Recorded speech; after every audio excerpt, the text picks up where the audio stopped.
Hello साथियों, welcome to शिक्षा empire UGC net. मैं अली एक बार फिर से आप सभी का स्वागत करता हूं आपके अपने परिवार शिक्षा एम्पायर यूजीसी नेट में। साथियों, कैसे हैं आप सभी? जल्दी से कमेंट करें, बताएं। उम्मीद है सब बढ़िया होंगे, मस्त होंगे, स्वस्थ होंगे, अपना और अपनों का बहुत सारा ख्याल रख रहे होंगे। तो साथियों, जैसा कि आप सभी को पता है, जो रिसर्च एप्टीट्यूड की क्लासें होने वाली है, आज हमारी चौथी क्लास होगी रिसर्च एप्टीट्यूड की। और बहुत अच्छे से डिटेल में हम चीज़ों को पढ़ते चल रहे हैं, चीज़ों को सोल्व करते चल रहे हैं और जो हमारे डाउट्स हैं उनको क्लियर करते हुए चल रहे हैं। तो आज की क्लास में हम जो टाइप्स ऑफ रिसर्च देखेंगे वो देखेंगे on the basis of concept. अब तक हमने देखा था on the basis of objectives, on the basis of nature. आज हम देखेंगे on the basis of concept, यानी कि विचारों के ऊपर, अवधारणाओं के आधार पर जो हमारे रिसर्च होती हैं उनको हम देखेंगे वो कितनी प्रकार की होती हैं। तो आज हम उन्हीं पर चर्चा करने वाले हैं। शुरू करने से पहले आप सभी से रिक्वेस्ट है कि अपनी इस क्लास को ज़्यादा से ज़्यादा अपने दोस्तों तक, सखा संबंधियों तक शेयर करो, जिससे कि वो लोग भी इस क्लास से जुड़ सकें और अपनी तैयारी को बेहतर कर सकें। दुआएं मिल जाएंगी थोड़ी सी और तुम्हारा भी बेड़ा पार हो जाएगा। देखो, मेहनत के साथ साथ दुआओं की भी बहुत ज़रूरत होती है। तो शुरू करते हैं। आज का हमारा टॉपिक होने वाला है on the basis of concept. Concept के आधार पर जो रिसर्च होती है हमारी कितने प्रकार की होती हैं। तो यहाँ हम देख रहे हैं कि दो प्रकार की रिसर्च हमारी होती है। कॉन्सेप्चुअल रिसर्च, जिसको वैचारिक शोध बोलते हैं, एम्पिरिकल रिसर्च, जिसको हम अनुभविक शोध बोलते हैं। कॉन्सेप्चुअल रिसर्च क्या होती है ये देखते हैं पहले कि कॉन्सेप्चुअल या वैचारिक रिसर्च क्या होती है। देखो, develop new concept to reinterpret, क्या? टू रीइंटरप्रेट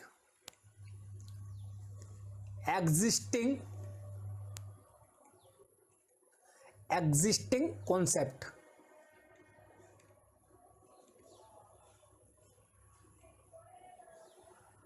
एग्जिस्टिंग कॉन्सेप्ट, जो हमारे पास कॉन्सेप्ट है उस कॉन्सेप्ट को न्यू कॉन्सेप्ट में डेवलप करना, रीइंटरप्रेट करना।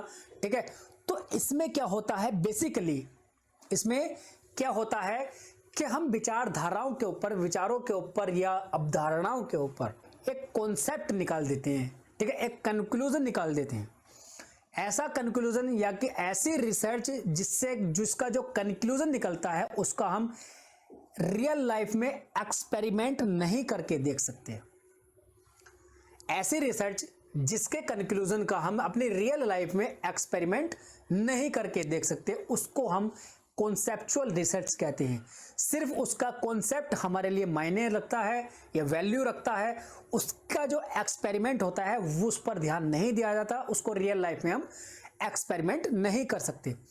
जैसे कि हम बात करते हैं जो हमारे मौसम वैज्ञानिक होते हैं, ठीक है, वो अब मान के चलो किसी ने रिसर्च की है, किसी ने स्टडी की कि आने वाले समय में क्या उस तारीख को दुनिया खत्म हो जाएगी, आने वाले समय में उस तारीख को दुनिया खत्म हो जाएगी।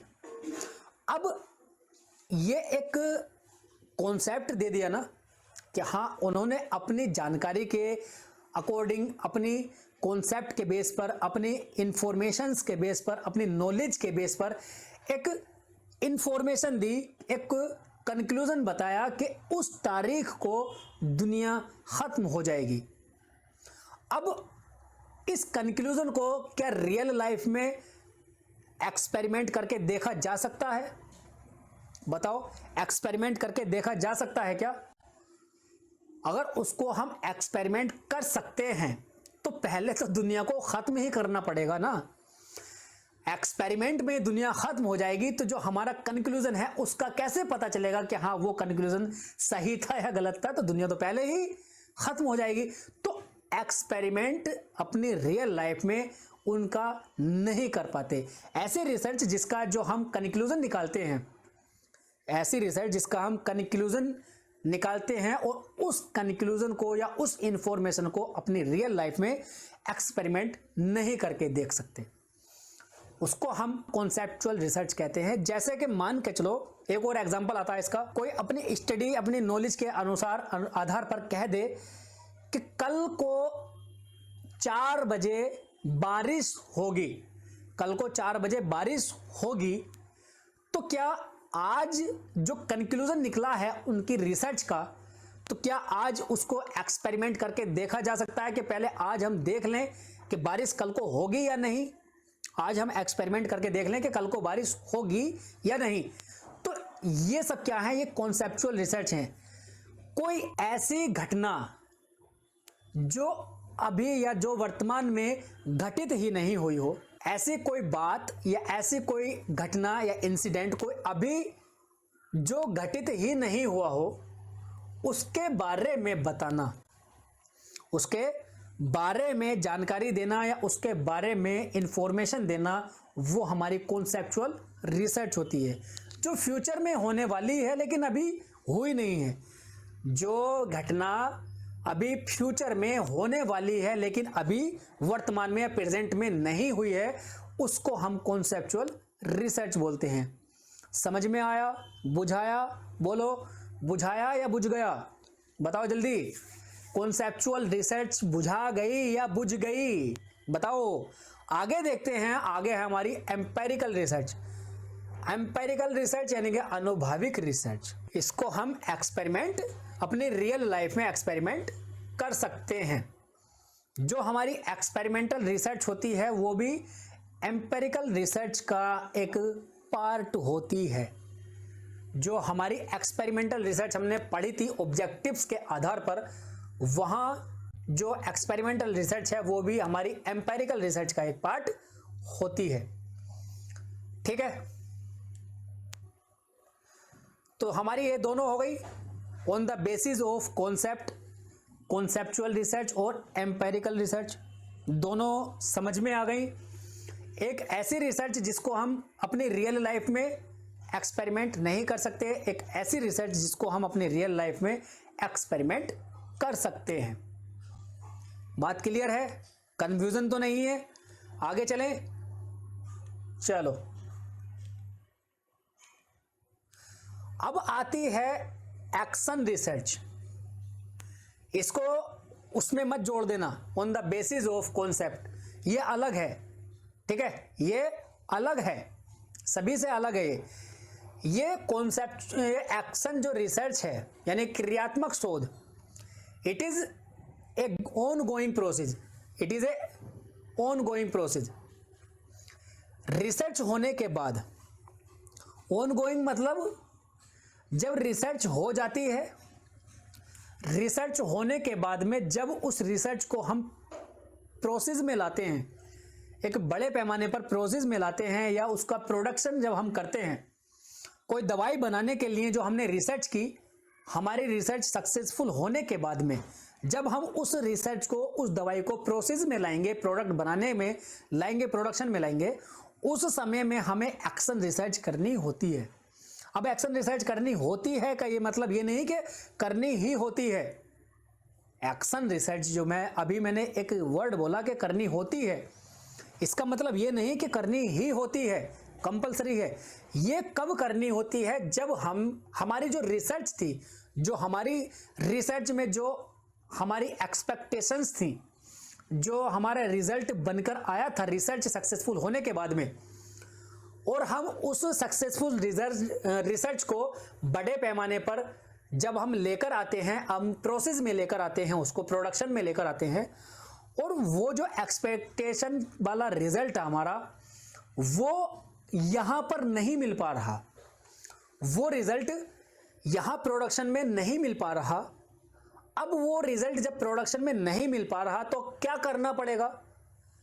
थोड़ी सी चेंजिंग है बस, यानी कि वहां हमारी जो रिजल्ट आ रहा था, मान के चलो वो रिजल्ट हमारा 95% आ रहा था, लेकिन बड़े पैमाने पर हमारा जो रिजल्ट आ रहा है वो रिजल्ट आ रहा है 94%। थोड़ा सा अंतर है बस, ठीक है, 93%, ठीक है, थोड़ा सा अंतर है। ज्यादा अंतर होगा तो वहां फिर पूरी रिसर्च ही चेंज करनी पड़ेगी, पूरा ही चेंज करना पड़ेगा, लेकिन थोड़े से रिसर्च, थोड़े से अंतर के लिए थोड़े से अंतर के लिए हम ऑन गोइंग प्रोसेस में ही, जो हमारा प्रोसेस चल रहा है उसी प्रोसेस के चलते हुए ही एक एक्शन लेते हैं। रिसर्च के अंदर ही जो हमारा प्रोसेस चल रहा है उसको एक्शन लेते हैं, ठीक है। वो एक्शन कैसा होता है कि हमारा जो एक्सपेक्टेड रिसर्च है, एक्सपेक्टेड रिजल्ट है, वो हमें मिल जाए, ठीक। अब उसको लेने के लिए, उस एक्शन को लेने के लिए ऐसा ही एक्शन नहीं लिया जाता कि कोई भी मुख उठाकर आया और आकर के उसने एक्शन ले लिया और हमारा प्रोडक्ट बन गया। ऐसा नहीं होता, उसका कुछ फ्लो होता है, कुछ चार्ट होता है, कुछ प्रोसेस होता है। अब यहां देखते हैं उसकी जो साइकिल है वो किस तरह से हम लेते हैं एक्शन। पहले हमें प्लान करना होगा, पहले हमें प्लान करना होगा कि किस तरह से हमें एक्शन लेना है, क्या कमी आ रही है, उस कमी को हम किस तरह से सोल्व कर सकते हैं, वो सब प्लान करना होगा। पूरी मीटिंग बैठेगी, पूरी बेंच बैठेगी, ठीक है। उसके बाद में हम एक्शन लेंगे, एक्ट करेंगे। प्लान के बाद में एक्ट करेंगे, ठीक है। और एक्ट के बाद में फिर हम ऑब्जर्व करेंगे। क्या? हाँ, ऑब्जर्व क्या करेंगे कि हमने जो एक्शन लिया है, जो एक्ट किया है, वो ठीक है या नहीं। अब फिर ऑब्जर्व के बाद में हमारा रिफ्लेक्ट होगा। रिफ्लेक्ट मतलब क्या नतीजा निकला, जो हमने एक्शन लिया, जो हमने एक्शन लिया था उसका नतीजा क्या निकला, रिजल्ट क्या निकला उसका। क्या रिजल्ट सही है जो हम चाह रहे थे, क्या रिजल्ट जो हम चाह रहे थे वो नहीं है। अगर नहीं है तो इसको फिर से प्लान किया जाता है और फिर से एक्ट किया जाता है। ये इस तरह से साइकिल घूमती रहती है, ठीक। एग्जाम्पल देख लेते हैं जैसे कि लाइक टीचिंग। मान के चलो टीचिंग है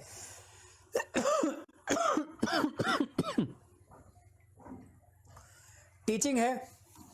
अब टीचिंग में हमारी कुछ एक्सपेक्टेशंस होती हैं कि हम यार पढ़ा रहे हैं तो बच्चों में क्या हमें चाहिए, क्या बदलाव चाहिए बच्चों में, किस तरह से उनको समझाना है, बहुत सारी चीज़ें होती हैं।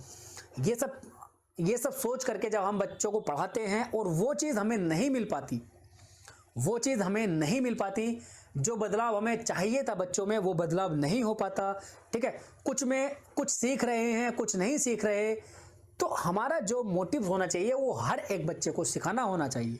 तो कुछ जो नहीं सीख रहे, अब उनके लिए हमें थोड़ा एक्शन लेना पड़ेगा। कुछ रिसर्च करनी पड़ेगी, यार क्या कमी है, कहाँ कमी है, वो सब देखना होगा।